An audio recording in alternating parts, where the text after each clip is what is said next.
So Luffy actually has his new attack that is even bigger than the regular pistol attacks that he actually used. But Momonosuke actually said that there is no way that he can defeat it, knowing that Onigashima is in the way,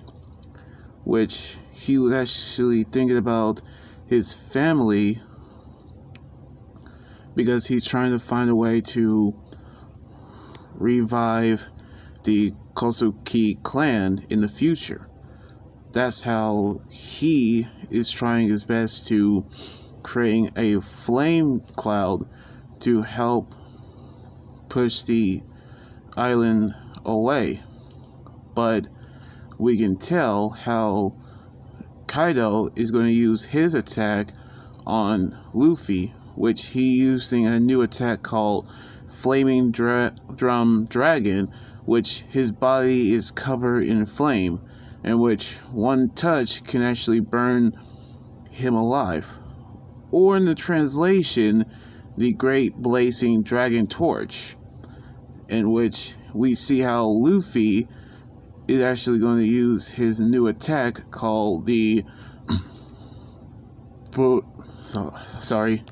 trying to get it right, the broad ring gun, similar to the attacks that he used. Then Kaido using his blazing Bagra, which both of their attacks have collided, in which we see how Kimon and Kiku have been washed away from the flood, but we see how everyone else cheering for Luffy to finish Kaido off, by which we remember how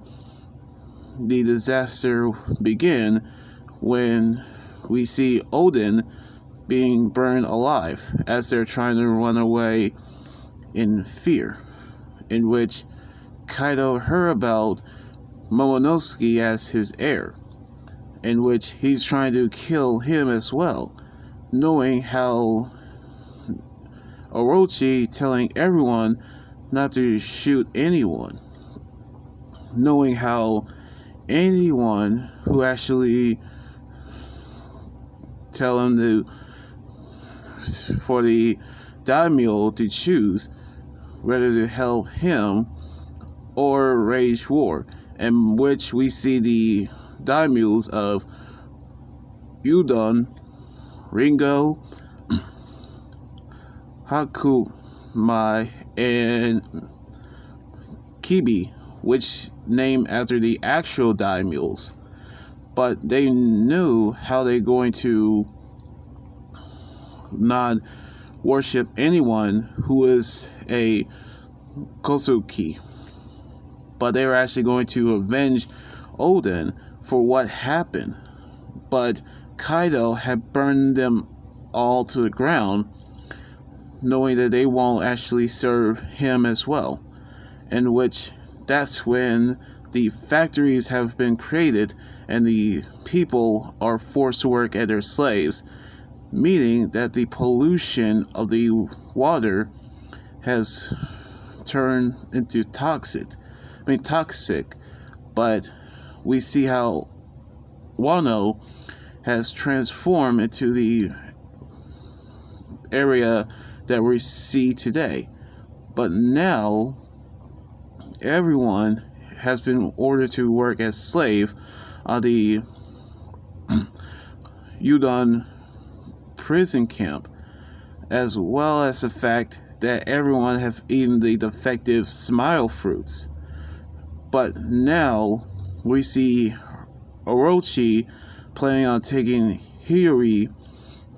to hell with him, but we see someone actually save her life, which is Denjiro, who cut down Orochi, in which one of the wishes on the lantern say, please make Orochi disappear. And the other, on the end of the chapter, we see saying, please free us from hell, in which we see how they're wishing for a better Wano country. Now, on the beginning of the chapter, we see how they saw the intruders, which are Ichi and Ryuju, which they made towards the island. But we see Luffy launching the attack, while the daimyos, who are actually named the areas of Wano country, have actually killed by Kaido after they won't refuse to serve him, but they will avenge Oden, in which they see the transformation of the island as the way it is today. But now that Denjiro have cut down Orochi to save Hiyori's life, we can tell that he actually won't be coming back. But we're going to see what's going to happen on the next chapter next weekend. So anyway, like this video, subscribe for more, and comment what you think about the manga chapter. You guys can also follow me on Twitter, Instagram, Tumblr, and my Facebook page and Twitch. Until then, this is the anime guy joining here saying sign out. Laters, and be safe.